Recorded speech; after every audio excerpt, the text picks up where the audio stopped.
Eżis ħbieb, merħba fir-Rescue Center tagħna. Illum li ħankunu qegħdin nagħmlu u anke fid-darba li jmiss ħankunu qegħdin nagħmlu upcycling ta' din il-komodina. Mela, din il-komodina għandha ftit tal-istorja.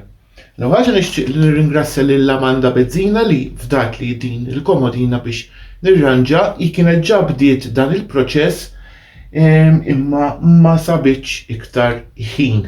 Allura talbitna biex nieħdu ħsiebha ftit aħna u intwal il-laqa hekk dik in-naqra l-laqa sabiħa u ta' gost li nistgħu ovvjament ingawduha ftit iktar. Jiena kif inhi b'xi mod jew ieħor toġobni. Dan l-istil kif inhu hekk huwa barn style. Jiġifieri inti għandek oġġett li huwa raff ħafna jew toħloqlu ħafna layers, livelli ta' żeba u ta' tqaxxir biex jiġi jiġbaħ biċ-ċamara li kienet ġo kamra falqa, prattikament. Issa, mhux ħanoqgħod nurikom il-proċess ta' tindif u taxkatlar għax dak ġa urejnieh id-darba li għaddiet. Biss li ġara meta konna qed wara li xkatlajna tajna tindifa u meta naddafna indunajna li hawnhekk mal-faċċata beda jintefaħ. U kif qaxxarna ftit minnu użajna scraper biex inqaxruh indunajna li kien hemm iż-żeba taż-żejt minn taħt. Allura ma kienx qiegħda tgħin biex iż-żeba iżżomm iktar. Allura li għamilna l-ewwel xkatlajna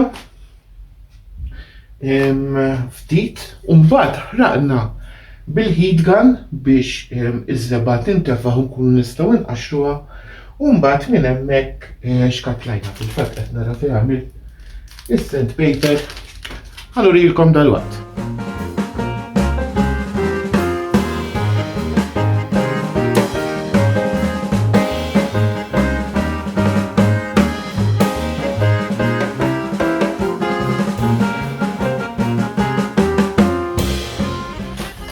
Mela, għadkom kif rajtuni nixkatla ftit ieħor u ridna inneħħu dik il-lega li kien hemm taħt iż-żeba. Mela, din hija komodina antikissima, probabbli qas kienet tintuża bħala komodina ma kienet tintuża bħala biċ-ċamara ġo kċina fejn kienu jżommu il-prodotti preservati. Imma qabel, ġifieri anke qabel ma bdew jagħtu ż-żeba kienu jagħtu xi tip ta' xema jew prodotti oħrajn biex l-inja ma tibqa' b'saħħitha kemm fil-kesħa u anke fis-sħana. Biss jista' jkun li dak kien undercoat li kien bil taż-żejt l-importanti li meta nixkatlaw nibsu maskra ta' mhux bħali speċjalment meta tkun biċċa kbira għax prodotti antiki kien fihom iż-żingu u il-led li jista' jkun ħażin għan-nifs u eventwalment għal saħħitna aktar il-qoddim. Jiena kienet biċċa żgħira u għamilta malajr biex nurikom. Issa ħanibdew il-proċess u l-proċess ħajkun ħanaqalaw il-pum, għandna l-pum għall-kexxum il-qoddim u mbagħad li ħanamlu ħanużaw roża u iswed biex nagħtu żewġ kuluri ħanamlu l-istrixxi fil-ġnub u ħanamlu disinn fuq quddiem. Nispera li toġobkom, aħna tlaqna ħanibdew il-proċess, ninżalmaw il-pum u nibdew nippreparaw għaż-żeba.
qegħdin taraw wara l-isbajnija issa din il-komodina tidher hekk.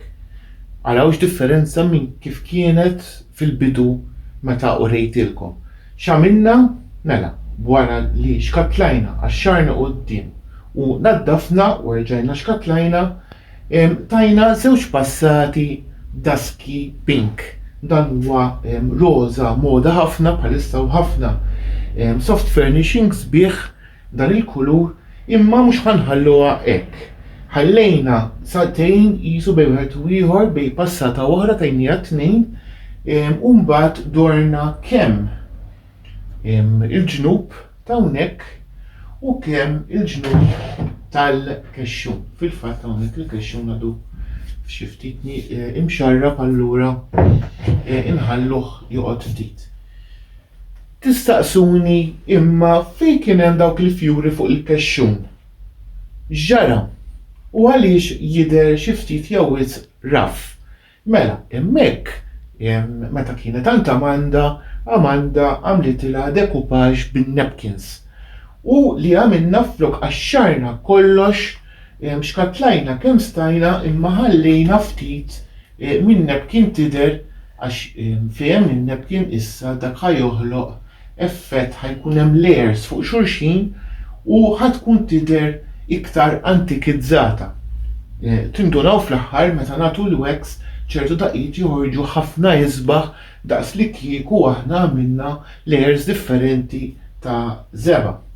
Li ħankun qed nagħmlu wkoll ħanagħmlu l-istrixxi suwed fil-ġnub, ħanagħmlu ftit image transfer, ftit gold u ftit browning wax. Imbagħad inwaħħlu il-pu.